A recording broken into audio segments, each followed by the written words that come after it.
Dans cet exercice, nous allons essayer d'utiliser, voir une situation dans laquelle nous pouvons utiliser le théorème de Gauss pour simplifier les calculs et calculer le champ électrique créé par une distribution assez compliquée.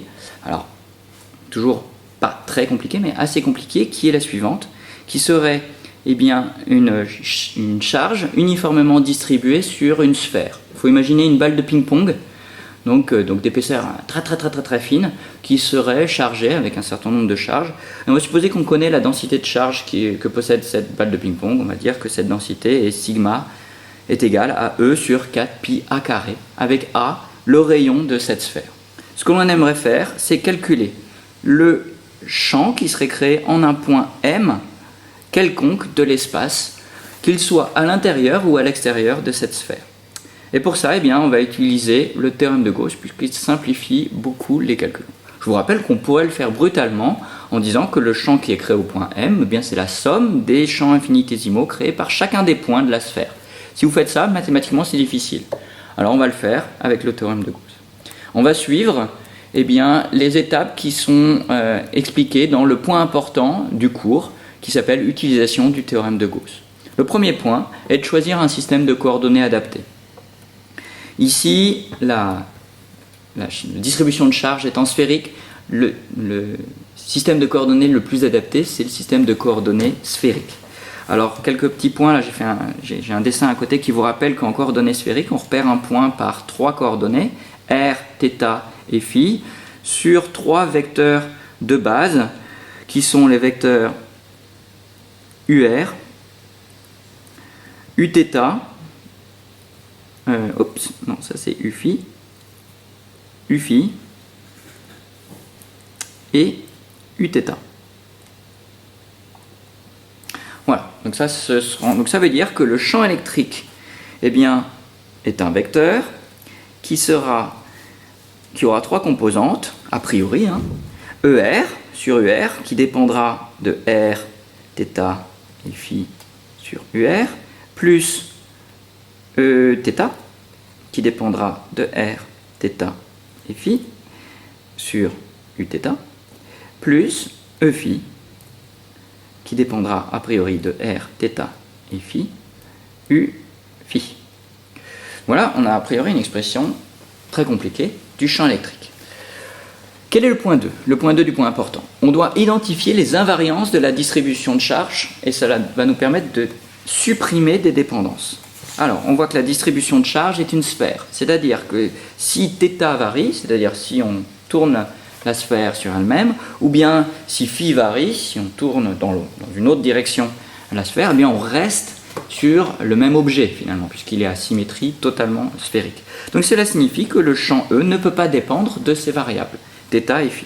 Ça nous permet de virer tout un tas de dépendances. C'est une bonne nouvelle.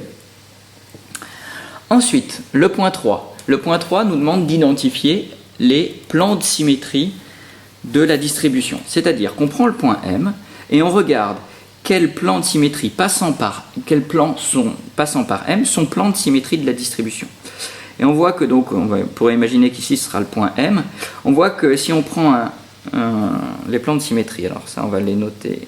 Alors c'est le point numéro 3, plans qui sont des plans de symétrie, qui doivent passer par M. Donc il y a quoi ? Il y a M, UR, UφI. Pourquoi je dis ça ? Parce que c'est un plan qui passe par O, OM, donc MUR est une droite qui passe par O, et puis UφI va couper la sphère dans un plan qui passe par le centre. En fait, tous les plans qui passent par le centre de la sphère sont des plans de symétrie.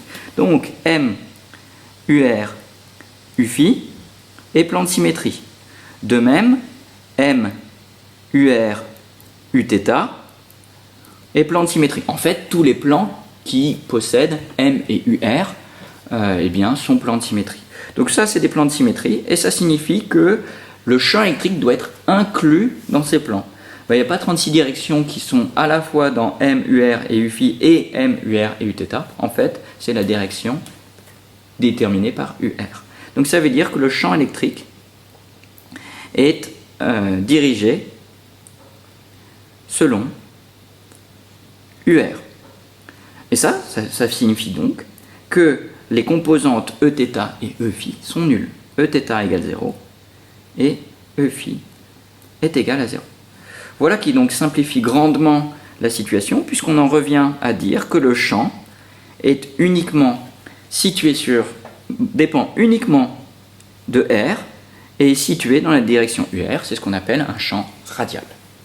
Voilà, nous avons effectué le point 3 et nous devons maintenant calculer, c'est le point 4, le flux à travers une surface arbitraire. Et il faut choisir une surface, celle qu'on veut, mais je vous conseille de choisir toujours une surface qui a la même forme que la distribution qui crée le champ. Ici, cette distribution qui crée le champ, eh bien, c'est une sphère, donc on va prendre une sphère, mais cette fois-ci, elle doit être arbitraire, donc on ne va pas préciser son rayon, on va prendre une sphère de rayon petit r, alors c'est le point 4, une sphère de rayon petit r, et on va déterminer le flux sur une sphère, sur cette sphère.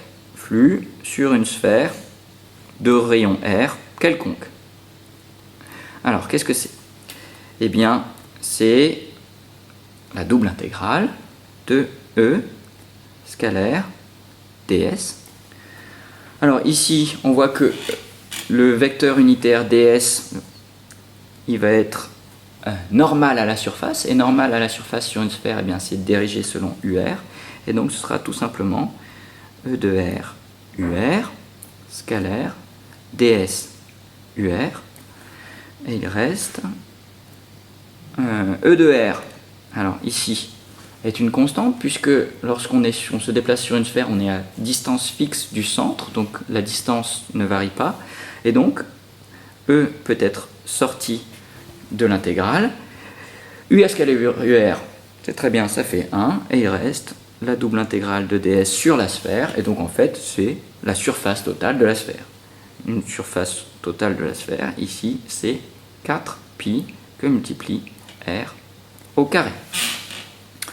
Eh bien voilà, nous avons calculé le flux qui existe à travers cette sphère imaginaire.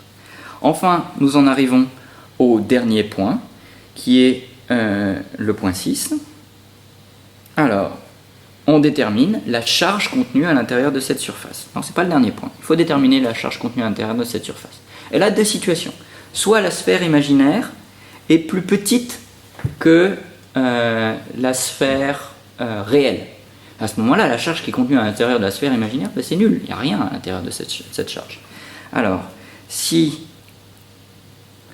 R est plus petit que A, alors la charge intérieure, c'est 0. C'est vraiment très simple. Si R est plus grand que A, alors la charge totale contenue à l'intérieur de cette sphère, eh bien, c'est la charge totale qu'il y a sur une sphère de densité uniforme. Alors je vous rappelle, la densité uniforme c'était sigma. Donc Q1, ce sera égal à sigma que multiplie 4pi a carré, avec sigma est égal à E sur 4pi a carré. Donc ça c'était une donnée de l'énoncé, que multiplie 4pi a carré, donc on n'avait pas pris ça n'importe comment. En fait, c'est la charge totale, Q intérieur, c'est la charge totale de la balle de ping-pong, par exemple. Ici, on l'a noté.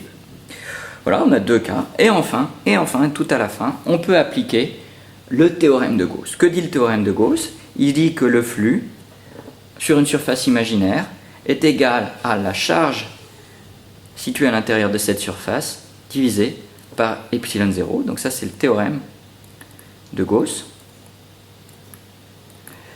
Donc, ici, eh bien, on va remplacer dans cette égalité le terme à gauche et le terme à droite. À gauche, nous avions, je vous rappelle, E de R que multiplie 4pi R carré.